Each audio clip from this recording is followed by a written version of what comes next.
નાગરિક. વાહ વાહ. પોલ બ્રન્ટન બ્રિટિશ નાગરિક 1853 ભારતમાં આવ્યો અને એને ભારતના આધ્યાત્મિક રહસ્યની ખોજમાં વાહ. એવા નામનું પુસ્તક લખવાનું હતું, the search and secret of India. વાહ. The search and secret of India, એને આ નામનું પુસ્તક લખ્યું. અને પછી ઘણી વખતના પ્રમાણો અને પ્રયાસો પછી એને એક એવો માણસ સાધુ મળ્યો. વાહ. એટલે એ સાધુએ એને કીધું કે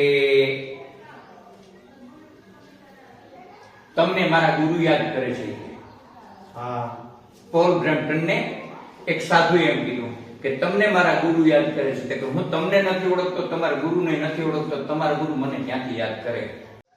તો ફરીથી દર્શક મિત્રો, સિંગર માલદે જેઠવા ચેનલમાં આપનું હાર્દિક સ્વાગત છે. તો ફરી પાછા ઓડીપા શીર્ષક ઉપરથી ઝવેરચંદ મેઘાણીના સૌરાષ્ટ્રની રસધાર ભાગ 4 માં જે પુરુષ પાત્ર છે નાયક નથુબાબા, નથુબાબાના પરિવાર, નથુબાબાનો પૌત્ર કેશુભાઈ બાપુદરાને પાછો મળવાનો એક મોકો મળ્યો. તો કેશુભાઈને આપણે એક પ્રશ્ન કરીએ કે કેશુભાઈ, તમારો અભ્યાસ કેટલો? હું 10 ધોરણ પાસ છું. પોરબંદર માલદેવ રાણા આપણી બોર્ડિંગ હા હા. એમાં રહી નવયુગ વિદ્યાલયમાં મેં અભ્યાસ કરેલો છે. બરાબર. પણ ઘરની ખેતીવાડી ઘણી હતી એટલે બીજી કોઈ જગ્યાએ બપાએ જવાને ના પાડી. નહીંતર મારા ગામના મારા બે પરમ મિત્રો હતા, એ અમારા ભેગા જ ભણતા હતા. એ માણાવદર કૃષિ યુનિવર્સિટીમાં 10 પાસ હતા એટલે એને એમ નોકરી મળી હતી. પછી પાછા ખાપટ કૃષિ ફાર્મમાં હતા, પછી ખંભાળિયા હતા. પણ મને અમારા ઘરની ખેતીવાડી વધારે એટલે બાપા એમ કીધું કે આપણી ખેતીવાડી એટલી છે ને આપણે ક્યાં ખેતીવાડી જવાનું. એટલે હું નોકરીમાં ન લાગ્યો અને આમાં રહ્યો. એટલે આ ખેતીવાડી મને ગમતી હતી પણ એવું કઈ નતું. થોડો આરહુડો તો ખરો આરહુડો તો ખરો પણ કઈ ખેતીવાડી ગમતી હતી ને દરારવાળીનું હતું બધું. પણ મને કુદરતી મારો આત્મો માનદેભાઈ એવો હતો કે મારો વિષય જ અલગ હતો. હું હા, અભ્યાસ પછીની વાત કરું તો મને ગાવાનો શોખ, પછી અભિનયનો શોખ. મેં નાટકો ઘણા બધા કરેલા છે મારા ગામમાં. રૂપાદે માલદીનું, પછી લાખણસિંહ ગોરાદેના, વાહ વાહ. રાજા ભરથુહરીના એવા નાટકો મેં ભજવેલ મારા ગામમાં યુવાનીમાં બહુ. વાહ વાહ. અને બીજા નંબરમાં એવું હતું કે હું આ સમયમાં હતો ને ત્યારે 2-3 વખત ઉપેન્દ્ર ત્રિવેદીને મળેલો. કારણ કે એની જે નથુબાપાની વાર્તા હતી ને એના ઉપરથી પિક્ચર બન્યું હતું નવરંગ ચુંદડી. દર્શક મિત્રો, એક જ મિનિટ કેશુભાઈ, હું તમને વચ્ચે અટકાવું. દર્શક મિત્રો, જે ગુજરાતીના ધુરંધર ફિલ્મો, ગુજરાતી ફિલ્મોનો નાયક ઉપેન્દ્ર ત્રિવેદી, એની ફેસ ટુ ફેસ મુલાકાત કેશુભાઈએ કરેલી. અને એની ઘરે રાતે રોકાયું છું. વાહ વાહ. તો કેશુભાઈના મોઢેથી જ આપણે સાંભળીએ કે કેશુભાઈ, તમે એની મુલાકાત કરેલી ઉપેન્દ્ર ત્રિવેદી? હા હા હા. આ જ્યારે નવરંગ ચુંદડી ફિલ્મ બની ને એટલે એમાં જો એ સમયે એવું હતું કે કોઈ પણ પાત્રને ઉજાગર કરતા નિર્માતાઓ ડરતા હતા. એટલે મારે તમને એ વાત તરફ કેશુભાઈ લઈ જાવ કે નવરંગ ચુંદડી છે એમાં એ ઓડીપા વિશેની જ વાર્તા હતી. પણ એને પાત્રોના નામ અને જ્ઞાતિઓ એ ઘણું બધું બદલાયું. પણ રમેશ મહેતા એમાં નાયકનું નામ કાનો આપે છે. ઓડીપામાં નથુ છે અને રૂપી તો રૂપી જ રાખ્યું છે નવરંગ ચુંદડી. હા, નવરંગ ચુંદડીમાં. અને કાનો નામ આપ્યું છે એટલે અને આહિર બતાવે છે એમાં. અચ્છા. હા, મેર નથી બતાવતા. એટલે આ ઓડીપો છે એ મેર જ્ઞાતિની લવ સ્ટોરી. હા, મેર જ્ઞાતિની. પછી રમેશ મહેતા એક જગ્યાએ આના રૂપીના અને એના વિલન પાત્રો સાથેના જે દ્રશ્યો આવે છે ને ત્યારે રમેશ મહેતા એમ બોલે છે, જોજે કાના બાપોદરનું પાણી ન જાય હો, કાના ધબેડે ને એમ. એટલે નવરંગ ચુંદડીમાં વાપોદર ગામનું નામ લઈએ છીએ. હા. એટલે ટૂંકમાં ઓડીપા શીર્ષક આપ્યું જ નથી. હા ઓળીકો નથી એટલે નવરંગ ગુજરાતી પિક્ચરમાં નવરંગ ચુંદડી નવરંગ ચુંદડી આપ્યું છે છે તો આખી ઓડીપાની જ ઓળી કથા. ઓળી પાવ પરથી જ છે વાહ વાહ. દર્શક મિત્રો, જે ગુજરાતી પિક્ચર બન્યું નવરંગ ચુંદડી, ઉપેન્દ્ર ત્રિવેદી, સ્નેહલતા સ્નેહલતા, રમેશ મહેતા. રમેશ મહેતા, તો એમાં જે મથુરનું પાત્ર છે જે ઓડીપામાં એ એમાં નામ બદલાવી અને કાનો રાખ્યું. હમ. પણ જે મથુરનું પાત્ર છે જે એમાં કાનો નામ આપ્યું એ ઉપેન્દ્ર ત્રિવેદી ભજવે છે. એટલે ઉપેન્દ્ર ત્રિવેદીને મળ્યો ત્યારે મેં એને તો પૂછ્યું ઉપેન્દ્ર ત્રિવેદીને તમે મળ્યા એના વિશે વાત કરો ને. હા કે શું? એ પછી આ ફિલ્મ આવી ગઈ જોઈ એ પછી અમારી મુલાકાત સોમનાથ દાદાના મંદિરે અમે ફરવા ગયા હતા ત્યારે ઉપેન્દ્ર ત્રિવેદી સાથે મુલાકાત થઈ પહેલી મુલાકાત. હા પહેલી મુલાકાત પછી એ તો થોડીક હસ્તી મોટી કહેવાય હા. પણ છતાં પણ વિવેકથી મળ્યા અમે અને પછી મેં ઓળખાણ આપી મેં કીધું આ રીતના છે હું આ માણસ છું તમે જે આ એક પછી તો મને ગળે લગાડ્યો ઉપેન્દ્ર ત્રિવેદીએ હું નથુ બાબાનો પરિવાર. હા. મેં કીધું હું નવરંગ ચુંદડીનો તમે જે નાયક બન્યા હતા ને એનો પરિવારનો દીકરો છું પૌત્ર. તો પછી મને એનું કાર્ડ આપ્યું. પછી સાબરકાંઠા જિલ્લામાં ચિલોડા ગામ છે ને ત્યાં એનો મકાન ને એનું રહેણાંક હતું. પછી હું એક વખત ત્યાં પણ ગયો હતો એને મળ્યો ઉપેન્દ્ર ત્રિવેદીને ઘરે ગયા હતા? ઘરે હા વાહ વાહ વાહ. કરી મળ્યો તો ઈ બીજી મુલાકાત. ઈ બીજી મુલાકાત પેલી અહીં સોમનાથની. બરાબર. હા પછી તો એ પછી એની મને 2 વખત એક ચુંદડી ને ચોખા વજુ કોટકની લખેલી કથા હા હા. ચુંદડી ને ચોખા વજુ કોટકની લખેલી કથા ઈ કથાનું ફિલ્મ નિર્માણ કરવાનું હતું તો ઉપેન્દ્ર ત્રિવેદી મને કીધું હતું કે તમે આવો વાહ વાહ વાહ. ચુંદડી ને ચોખા હા હા હા. ઈ ફિલ્મમાં મને રોલ મળતો હતો ગુજરાતી ફિલ્મમાં ચુંદડી ચોખામાં વજુ કોટકને લખેલી કે બહુ સરસ કથા હતી. હા. હા એના ઉપરથી પણ હવે એ છે ને એ સમયો અને વાસ્તવિકતા એવી હતી થોડીક કે જે અમુક આપણને એવું લાગે ને કે આ કરવાથી આમ થાય કે આ કરવાથી આમ થાય એ કોઈ ધાર્યું કરી શકે નહીં. ધાર્યું ધણીનું થાય અને ધણી આવું નહીં ધાર્યું હોય એટલે કેસ વાઈ નો છે. બાકી ધણીએ ધાર્યો હોય તો કેસો હાઈ નો હોય. બરાબર. તો અત્યારે આ બધાના અત્યારના પરિચયની વાતો કરો ને તો હું લગભગ હિન્દી કલાકારોના 40% એવા કલાકારો છે અનિલ કપૂર સહિતના કે એની ઘરે હું જઈ આવેલો છું એને રૂબરૂ મળેલો છું.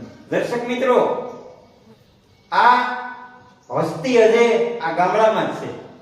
કારણ કે મેં તમને આગળ વાત કરી ને કે જે ઓળીપો એના નાયક નથુ બાબા એના પરિવાર એના પૌત્ર જે હિન્દી પિક્ચર એમાં ઓફર હતી અને ગુજરાતી પિક્ચરમાં પણ ચુંદડી અને ચોખા એમાં ઓફર હતી. કારણ એમાં કઈક ઉપેન્દ્ર ત્રિવેદી કેશુભાઈમાં કઈક ટેલેન્ટ જોયું હશે તો એ પછી કેશુભાઈ હું તમે થયું તમારે પછી ઈ તો એ સમયમાં થોડુંક આર્થિક સામાજિક પારિવારિક એવા પ્રશ્નો કોઈ હોય અને જેટલું એમ આપણે કહીએ ને કે હું એવી વસ્તુમાં માનું છું કે જતું કરવું એ વધારે સારું. વાહ. જતું કરવું વધારે સારું. હઠ પકડવી ખરાબ. 100%. હઠ પકડવી અને આજના સમયમાં અત્યારના પરિસ્થિતિઓ જોઈએ ને તો કોઈ પણ વ્યક્તિઓ અને આમાં આપણે ટીવીના માધ્યમથી પણ જોઈએ છે કે કોઈ પણ નાની ઉંમરના દીકરા દીકરીઓ હઠ પકડીને કંઈ પણ અજુગતું પગલું ભરે છે કુટુંબ માટે, સમાજ માટે, ગામ માટે, બધા માટે કેટલા ખરાબ પરિણામ આવે છે. બરાબર છે. પણ હઠ કરવી ખરાબ, 100%. જતું કરવું સારું. 100%. તો એક કંઈ પણ એમ કહેવાય હું એવી વસ્તુ માનું છું કે મને તમે કંઈક કહો ને તો મારે એવી વિચાર કરવાનો કે હું કોમ્પ્રોમાઇઝ કરી લઉં. માલદેવભાઈ કે છે એ વસ્તુ સાચી છે, ભલે સાચી નથી પણ માલદેવભાઈને એમ ન થવું જોઈએ કે કેશુભાઈ મારું પાન ન જોડ્યું. હા. આવી વસ્તુઓ છે. બાકી તો જો ઘણી બધી એવી પરિસ્થિતિનું નિર્માણ થતું હોય માણસના જીવનમાં, પછી એકબીજાને અનુરૂપ થવાનું આ એક માધ્યમ છે. તમે કદાચ આજે મારા મિત્ર થઈને આવ્યા હોય, મારે તમારે આજે સંબંધ થયા હોય, પછી ન પણ હોય, પેલા નહોતા, તો એ આપણે દુખી નહોતા નહીં, કારણ કે તમે દુખી નહોતા, હું દુખી નહોતો, માલદેભાઈ ઓળખતો નતો, માલદેભાઈ મને ઓળખતા નતા. બરાબર? આ વસ્તુ આવી છે. એકબીજાને ન મળીએ તોય ફેર ન પડે, ને મળીએ તો કઈ ફેર ન પડે. જીવન જીવવાની એક મારી ફિલોસોફી એવી છે માલદેભાઈ, હું કોઈને કોઈ દિવસ નડું નહીં, મને કોઈ નડે નહીં, આ મારી છે. મારા ગામમાં અત્યાર સુધીમાં મને 10 વર્ષથી નાનો દીકરો હોય ને તો હું ભાઈ કઈ બોલાવીશ, એહી વરોનો તો હું ભાઈ જ કહું છું. વાહ, આ મારું જીવવાની ફિલોસોફી આ છે. અને ઘરે જો સાંજે એવું લાગે કે હારા ન્યૂઝ આવતા હોય તો 10:30-11 વાગ્યા સુધી ન્યૂઝ જોઉં તો સવારે 10:30 વાગે ઉઠું, નકર વહેલો ઉઠી જાઉં.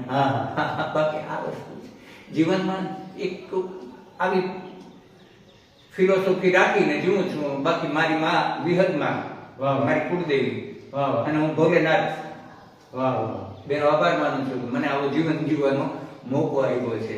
હવે કેશુભાઈ, મારે તમને એ વાત તરફ લઈ જાવ. હા, તમને શોખ છે નો? મને હાવ સાચી વાત કરું, આપણી જ્ઞાતિમાં માલદેભાઈ, મારા ઘરવાળા બેઠા ને પૂછજો, મારો પહેલો શોખ છે ને પરફ્યુમનો. બરાબર. વાહ વાહ, ઈ મારો ખોરાક છે. વાહ વાહ. મારા ઘરમાં હમણાં અહીંયા નાખી દીધું પોટલું. હા, કઈ ઝઘડા કરાઈને ગધડા કરાઈને પરફ્યુમ છે ને મારો પ્રિય ખોરાક છે. મારું કપડું નીકળ્યું આમ બાપદરની બજારમાં નીકળ્યો ને એટલે બેન દીકરી, મારી માં હોય કે બેન હોય કે દીકરી હોય, એમ કેવી કેશુ બાપા નીકળ્યા લાગે છે.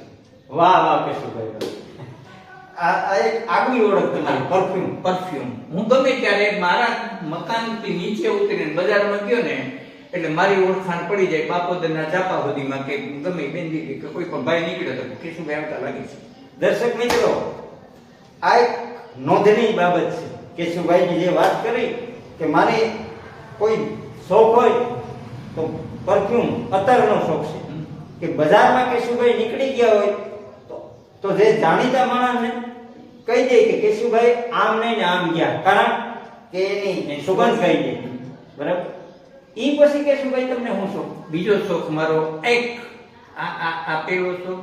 બીજો શોખ લોક સાહિત્ય વિશેનો, કે હું 10-12 વર્ષનો હતો ને ત્યારથી મેં એટલી ચોપડીઓ વાંચી છે લોક સાહિત્ય વિશેની, અને વાર્તાઓ ટોટલી એમ આ નહીં, મેં વાર્તાઓ ઘણી વાંચી છે. પછી તમને ઓલી વાર્તા વિશે હું કહી દઉં કે એક બ્રિટિશ લેખક ભારતમાં આવ્યા તો 1853માં. 1853માં ભારતમાં આવી, અને એ સંપત્તિવાન માણસ, એની પાસે સંપત્તિની કોઈ ખોટ નહોતી, પણ એને આધ્યાત્મિકતા, અને મારો વિષય આધ્યાત્મિકતાનો, મને એ ગમ્યો એટલે મને એમ લાગ્યું મારે આ સિવાય બીજી કોઈ વસ્તુ નથી. એટલે એવું હું વાંચન વધારે કરું છું. એટલે એને ઈ ભારતના આધ્યાત્મિક રહસ્યની ખોજમાં આવ્યો. બરાબર? પોલ બ્રન્ટન નામનો. પાછું બોલો. પોલ બ્રન્ટન, બ્રિટિશ નાગરિક. પોલ બ્રન્ટન બ્રિટિશ નાગરિક 1853માં ભારતમાં આવ્યો, અને એને ભારતના આધ્યાત્મિક રહસ્યની ખોજમાં એવા નામનું પુસ્તક લખવાનું હતું, the search and secret of India. The search and secret of India, એને આ નામનું પુસ્તક લખ્યું. અને પછી ઘણી વખતના પ્રમાણો અને પ્રયાસો પછી એને એક એવો માણસ સાધુ મળ્યો. એટલે એ સાધુએ એને કીધું કે તમને મારા ગુરુ યાદ કરે છે. પોલ બ્રન્ટનને એક સાધુએ એમ કીધું કે તમને મારા ગુરુ યાદ કરે છે. કે હું તમને નથી ઓળખતો, તમારા ગુરુને નથી ઓળખતો, તમારા ગુરુ મને ક્યાંથી યાદ કરે? તો કે યાદ કરે છે. તો કે ક્યાં છે તમારા ગુરુ? એ કે હિમાલયમાં છે. એ કે મારે આજે નીકળી જવાનું છે બ્રિટન, પાછું ઇંગ્લેન્ડ. મારો બિસ્તરા પોટલા બંધાઈ ગયેલા છે. તો કે એમ નહીં જઈ શકાય. વાહ વાહ. એ કે તો હાલ મારે કઈ રીતના આવવાનું, એ મારે લઈ જવાના છે. હા હા. એ શિષ્ય છે એ ગુરુ પાસે લઈ ગયા અને ગુરુની જે સ્થિતિઓ હતી ને એ ઝૂંપડી ને આ ને તે ને બધું એ જોયું, મૌન ધારણ કરેલા હતા. પછી આની એમ થયું કે વ્યક્તિ ઊંચી છે, હા, વિભૂતિ છે, એટલે એના શિષ્યને પૂછ્યું કે એને પૂછી લ્યો એ મૌન ધારણ કરેલા હોય તો મને ફોટો પાડવા દે તો હું એનો ફોટો પાડી લઉં. બરાબર. બ્રિટિશર. હા, બરાબર. એટલે આને પૂછ્યું તો કીધું કે હા ફોટો પાડી લો. પછી એને બેગ ખોલી કેમેરો ખોલ્યો ના તે કર્યું તો એ રોલ ખલાસ થઈ ગયેલો હતો, ફિલ્મ જ પૂરી થઈ ગયેલી હતી. પછી ચિંતામાં મુકાણો એને પૂછી લીધું ને હવે કેમ કેવું. ઓહો. પછી એ ગુરુજી ત્યાંથી ઊભા થઈ ઝૂંપડીમાં ગયા અને 10 મિનિટમાં એ ઝૂંપડીમાંથી પાછા આવીને એ રોલ આપ્યો કેમેરાનો અને બિલ આપ્યું એ ઇંગ્લેન્ડની દુકાનનું. ગુરુજીએ ઝૂંપડીમાંથી આવીને 10 મિનિટમાં. પછી એક માણસે એના શિષ્યને કીધું કે તારા ગુરુની હું આજ્ઞા લઉં છું, તું મને તાત્કાલિક જે તે સ્થળે તું મને લઈ ગયો તો ત્યાં પાછું પહોંચાડી દે, મારે અત્યારે ને અત્યારે નીકળી જવું છે. પછી બ્રિટનમાં ઇંગ્લેન્ડમાં જઈને જે દુકાને આ બિલ આવ્યું હતું ને એ દુકાને જઈને ફિલ્મનો રોલ દોડાવ્યો, કીધું કે ઇન્ડિયન સાધુ છે તારી પાસે રોલ લઈ ગયા હતા? તો કે હા, આ તારીખ આ બિલ છે. પછી એને કીધું કે હે ભગવાન, હે ભોલેનાથ, મને ફરી પાછું ક્યારે મનુષ્યનો અવતાર મળે તો ભારતમાં મળે. આ મારી ભારતની ભૂમિ. વાહ વાહ. આ મારા ભારતનો રત્ન, મારા ભારતનું ગૌરવ. હું કેશુભાઈ વાત તમે કરી. આ જે લોક સાહિત્યની વાત કરતા ફિલોસોફર છે કેશુભાઈ તો. પણ મારે કેશુભાઈ તમને એક પ્રશ્ન નાનકડો એવો પૂછવો છે. બોલો ને બાપા. કે જે તમે ઓડીપાની સમજણ કેદી આવી તમને? કેવડા હતા ને આવી? કે આ મારા દાદાની વાર્તા છે એમ તમે લાઈટ કેદી થઈ મગજમાં? હું લગભગ 7-8 વર્ષની મારી ઉંમર હોય ને ત્યારથી હું આતા ભેગું વધારે મારો તમને કેદી વીજળી થઈ કે આ ઓડીપો મારા દાદાની વાત છે? હા, ઈ તમારા મગજમાં? હા, 7-8 વર્ષ હતો ને ત્યારથી હું આ નાનું કામ હોય તો ભણવામાં થોડુંક નહોતું, પણ પછી જે બપોર પછીના ટાઈમમાં ને નવરા થાય ને તો આતા ભેગા થોડા કામમાં નવડું તો આતારે મારો ગરોબો હારો પરિચય ને કરેલો એમ. એટલે એને કીધું ને કે મેં તને એકવાર નાનપણમાં માર્યો હતો ને. એટલે કોક મારી ભૂલ પડે ને માર્યો હોય ને, પણ આટા હું નાનો હતો એટલે વધારે ક્લોઝ હતો. હા, ને અમારે ઘરમાં એવું વાતાવરણ આતાને સંસ્કારોના હિસાબે હતું કે બધા હાજે પણ ભેગા બેહીને જમવા વાળા, કોઈ સંયુક્ત કુટુંબ અલગ ન બેહે, બધા એકબીજાની રાહ જોવાની. અને આવી રીતના આતાના જે ઓલા પાત્રો હતા ને એ આવ્યું એ તો 8-9 વર્ષમાં તો મારામાં આ તમે કીધું ને કે હું થોડોક કહેવાય કે બીજી વાત તો કે એડ્યુકો માણસ કહેવાય આપણામાં એડ્યુકો માણસ થોડો એડ્યુકો હતો. વધારે પડતો બધામાં હરીમો ના હોય તે આ નાનપણથી આવા શોખો હું તમને કહું છું ને કે મને કોણ શીખવાડે આ લોકસાહિત્ય હું કહેવાય. મને 9 વર્ષની ઉંમર હું ભાન પડે. 9 વર્ષની ઉંમરથી તો હું બધું લોકસાહિત્ય વાંચતો અને મને ફૂલ ફાવે ગયું. મને આ ઝવેરચંદ મેઘાણીના તો 4 ભાગ છે ને એ સિવાયના તો મેં જાજા પુસ્તકો વાંચ્યા છે. એનો કોઈ મારે કઈ હિસાબ કે ટોકો નથી. ઓડીપો તમારી કેટલી ઉંમરમાં તમે વાંચ્યા? 8મી વર્ષની. વાહ વાહ. 8મી વર્ષની મારી ઓડીપાની 8મી વર્ષની હું બીજા ધોરણમાં ભણતો હતો. તેથી 6 વર્ષમાં પહેલી વાર પ્રાથમિકમાં મૂકતા હતા. બરાબર. 6 વર્ષની પ્રાથમિકમાં દાખલો અપાવે હું 8મી વર્ષની ઓડીપો વાંચતો થઈ ગયો. તો આતાને મેં પછી છાપામાં વાંચેલી કથા એની પૂછી અને રેડિયોમાં સાંભળાવ્યો. રેડિયાનો તો એને ગા કર્યો હતો. દર્શક મિત્રો, જે કેશુભાઈના વખતમાં 6 વર્ષનો બાળક થાય ત્યારે સ્કૂલમાં મૂકતા ની તેદી કઈ આંગણવાડી એવું કઈ હતા કઈ એટલે બીજા ધોરણમાં કેશુભાઈ ભણતા એટલે 8 વર્ષની ઉંમરે એના દાદાની વાર્તા પોતે વાંચેલી. ઓડીપો સૌરાષ્ટ્રની રસધારનો ચોથો ભાગ. આ તેદીના સંસ્કારનું સિંચન કેશુભાઈના પેલામાં કરેલું છે. તો કેશુભાઈ મારે તમને એ વાત તરફ લઈ જાવ કે તમે ગાવશો વાત હશે? હા બહુ ગાવાનો શોખ ખરો? ગાવાનો એટલે ગજબનો. ગામમાં બધા ના પાડવા નીકળે કે ભાઈ હવે તું ન ગાય તો વધારે સારું. ના, એવું તો ન હોય, પણ મારે તમને એ પૂછવું છે કે તમને પ્રિયમાં પ્રિય ગીત કયું? ગુજરાતી ગીત મને તમને ગાતા હોય ને પેલું સ્ટેજ ઉપર કેવું ગાયું? ના એ મારા ઘણા બધા ગીતો છે ને પ્રિય છે, પણ આમ જોવા જાય ને તો પ્રિયમાં પ્રિય ગીત કીએ તો આપમાં જીની જબુ કે વીજળી. હા, જીના ધર્મ એક સંભળાવો. આપમાં જીની જબુ કે વીજળી. ઓહો, જીના દરબાર છે મેં ગુલાબી નહીં રે જવાનું ચાકરી. હા, આ મારું પ્રિય ગીત છે. એવા તો ઘણા બધા છે કે અહીંયા ગરબીમાં છે ને મારા ગામની બેનો દીકરીઓ રમતી હોય ને હા. ત્યારે હું ગવડાવવામાં ઊભો થતો હતો. હા. પછી ગીતો છે ને એ દિલથી ગાય તો બધા પ્રિય જ હોય, અને સારા ગીતો છે એ ગાવા આપણી નહીતર આમ જોવા જાય ને તો હમણાં ઓલું કયું આપણો આવ્યો તો કાનુડો યમુનાના પાણી ગયા તા કાના. યમુનાના પાણી ગયા તા રે કાનાની જોયા. બીજું બારોટનું. હા, બીજું બારોટનું. હા. જોવો તો ખરી કેવડા શબ્દો આપે છે. કેમ? અને આપણા જીવનને એમ થાય કે આ 3-4 રોટલા ન ખાઈએ તો આ સાંભળીએ તો જીવે વાહ, વાહ, વાહ. જીવે લઈએ. 100%. હે? આ રોટલો ખાવાની જરૂર પડે, આવા શબ્દો મળી જાય ને શબ્દોનો એનો નશો. નશો છે. 100%. શબ્દો મળી જાય ને. યમુનાના પાણી ગયા તા રે કાનાને જોયા. આહા. ભાઈ એટલે ગાવાનો શોખ પૂરો, સાંભળવાનો શોખ પૂરો, વાંચવાનો શોખ પૂરો, નાચવાનો શોખ પૂરો, ઘણો બધો શોખ. પણ એક